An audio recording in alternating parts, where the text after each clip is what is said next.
আজকে আমরা যেটা দেখতে পাচ্ছি এখন সেটা হচ্ছে রাশিয়ান গ্রিন সিটি।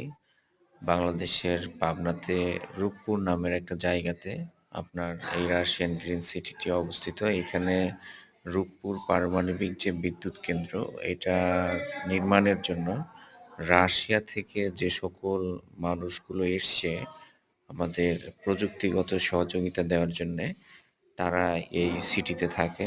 এটার আসলে অন্য নাম হচ্ছে আপনার গ্রিন সিটি বলে।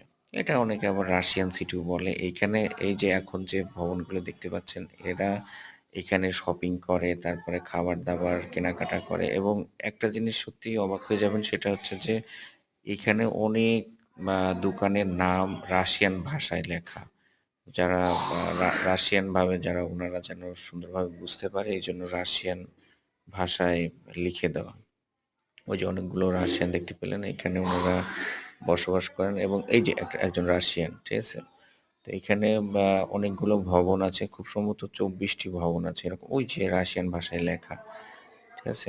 তো এখানে খুব সুন্দরভাবে ওরা বসবাস করে এবং এটা আসলে রাশিয়ান সিটি নাম হয়ে গেছে। এই যে একটা ভবন দেখতে পাচ্ছেন বহুতল ভবন, এখানে এয়ার কন্ডিশনার আছে আর সবাই মিলেমিশে আর কি বাংলাদেশে ওরা এখন বসবাস করছে আর প্রযুক্তিগত সহযোগিতা দিচ্ছে। ওই যে এইখানেও ওদের এই যে স্বপ্ন বাজার, বাংলাদেশি বাজার একটা।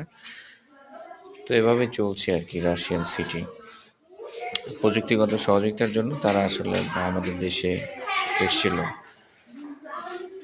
এবং এইভাবেই আসলে গড়ে উঠেছে। ওই যে একটা এখানে অনেক দামি দামি মানে পোশাক পাওয়া যায়, বিশেষ করে রাশিয়ানদের পরার জন্য ওইগুলা দেওয়া আর কি দোকানগুলো। তো সবাইকে ধন্যবাদ, সবাই ভালো থাকবেন।